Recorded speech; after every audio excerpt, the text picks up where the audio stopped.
Hi friends, welcome back to Calm in the Chaos Homeschool. So today I'm going to do a quick look inside and flip through of this Fun Schooling with Minecraft do-it-yourself curriculum. I'm going to show you inside and just talk about how it works and how it's been working for us so far. So if that's something you're interested in seeing, stick around.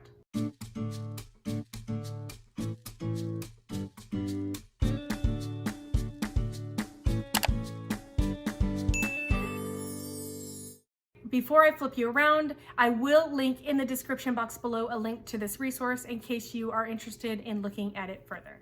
Okay, so let's take a look inside this do-it-yourself curriculum, Fun Schooling with Minecraft. It says there are 400 homeschooling lessons. So this is intended to be your full curriculum, and it's intended to lead your child through sort of an unschooling method into their full curriculum. I would say it's a little more structured than unschooling, because in unschooling you wouldn't be telling your child what to research. But what this is a guide to guide your child into learning in sort of a more self-directed way. So if you use this alone, it would be good probably for about 1 year.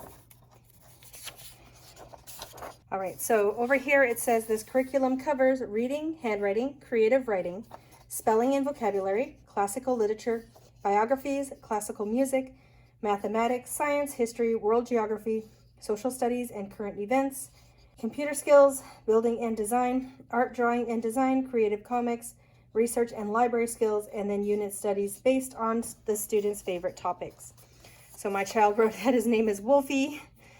His Minecraft name is Wolf Forest. He is 10, and I will blot out my phone number here, and let's take a look.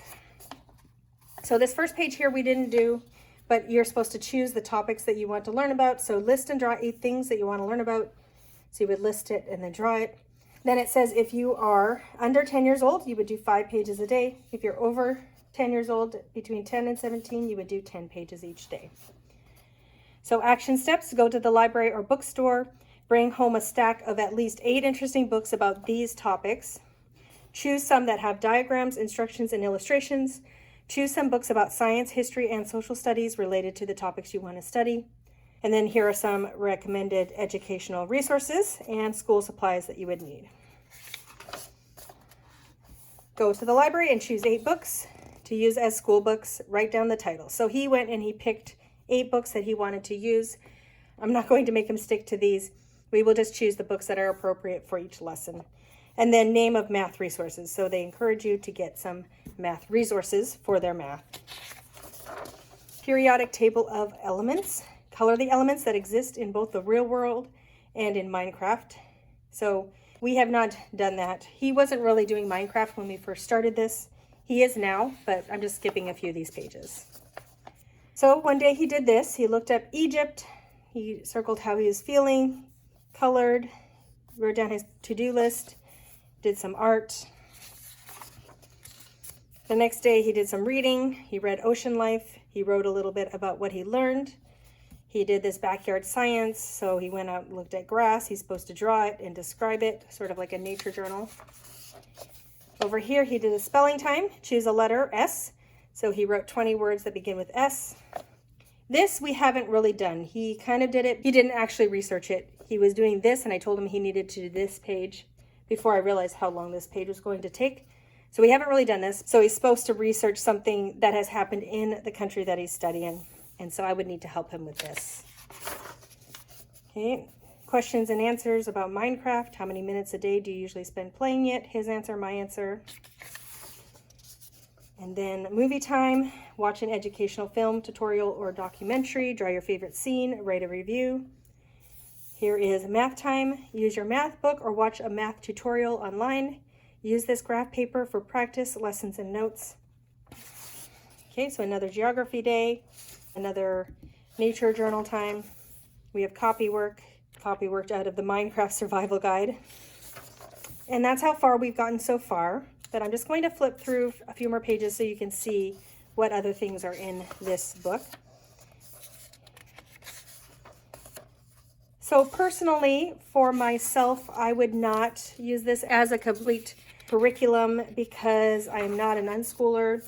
I really enjoy learning with my kids and sort of helping to plan things for my kids to learn.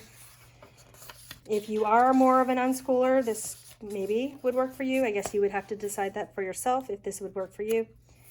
So really, it's just a guide to direct research, to direct your child in more exploratory learning.